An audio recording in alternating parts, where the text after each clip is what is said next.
நெம்மேலி கடல் நீரை குடிநீராக்கும் திட்டம். 9 லட்சம் மக்களின் தாகம் தீர்க்கும் திட்டம். சென்னை மாநகராட்சிக்கு உட்பட்ட 15 மண்டலங்களில் குழாய்கள் மூலமாகவும் லாரிகள் மூலமாகவும் பொதுமக்களுக்கு குடிநீர் விநியோகம் செய்யப்பட்டு வருகிறது.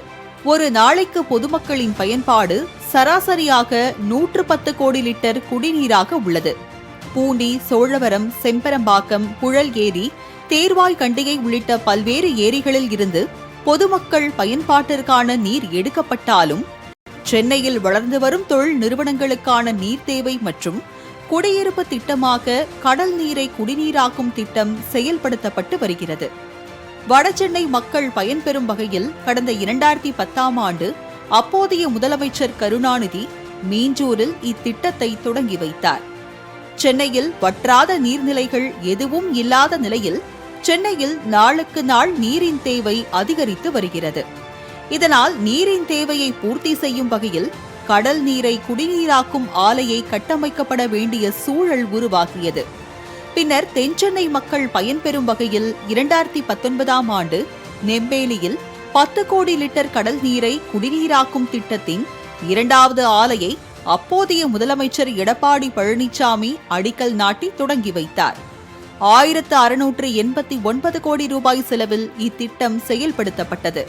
இதனைத் தொடர்ந்து 2019ஆம் ஆண்டு அடிக்கல் நாட்டப்பட்ட இத்திட்டம் கடந்த 4 ஆண்டுகளுக்கு பின்னர் இறுதி கட்டத்தை எட்டியுள்ளதால் இத்திட்டத்தை மக்கள் பயன்பாட்டிற்காக முதலமைச்சர் மு.க.ஸ்டாலின் திறந்து வைக்க உள்ளார்.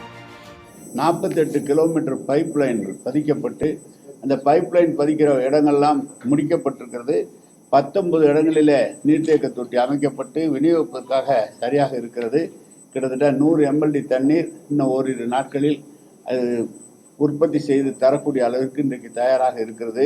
எனவே முதல்வர் அவருடைய தேதியை, தலைவர் அவர்களுடைய தேதியை பெற்று வெகு விரைவில் ஓரிரு வாரங்களில் இந்த புதிய நிலையம் உற்பத்தியை துவங்கும் என்பதை தெரிவித்துக் கொள்கிறேன்.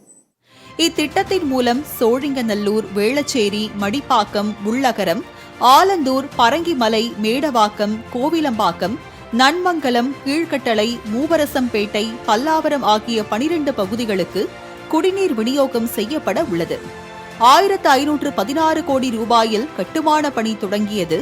20 ஆண்டு பராமரிப்பு மற்றும் இயக்குதல் என்ற அடிப்படையில் 2019ஆம் ஆண்டு மே 27இல் கோப்ரா டெக்டான் கன்சார்டியன்ஸ் என்ற நிறுவனத்திற்கு ஒப்பந்தம் வழங்கப்பட்டது.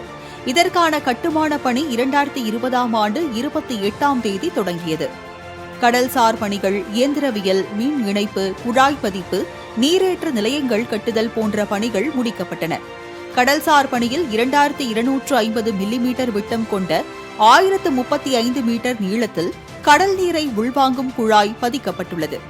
அத்துடன் சுத்திகரித்த பின் உவர் நீரை கடலில் வெளியேற்ற 1600 மில்லிமீட்டர் விட்டம் கொண்ட 636 மீட்டர் நீளத்தில் குழாய் பதிக்கப்பட்டுள்ளது.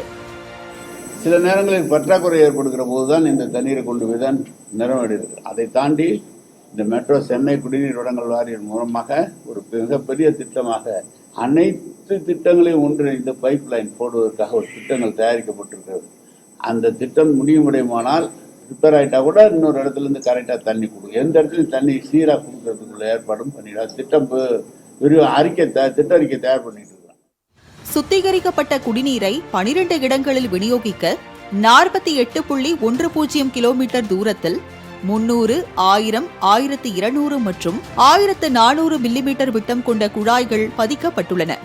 அத்துடன் 2026ஆம் ஆண்டிற்குள் ஆசியாவின் மிகப்பெரிய குடிநீர் திட்டமான பேரூர் கடல் நீரை குடிநீராக்கும் திட்டம் 4000 கோடி செலவீட்டில் திறக்கப்பட உள்ளது. நகரம் விரிவாக்கிக் கொண்டிருக்கும் இக்காலத்தில் மக்களுக்கான அடிப்படை வசதியான குடிநீர் சேவையை பூர்த்தி செய்ய தொழில்நுட்ப ரீதியில் அரசு செயல்படுத்தும் திட்டங்கள் அனைத்தும் நல்ல வரவேற்பை பெறும் என்பதில் மாற்று கருத்து இல்லை. மாலை முரசு செய்திகளுக்காக ஒளிப்பதிவாளர் நாகார்ஜுனாவுடன் செய்தியாளர் சே. மணிகண்டன்.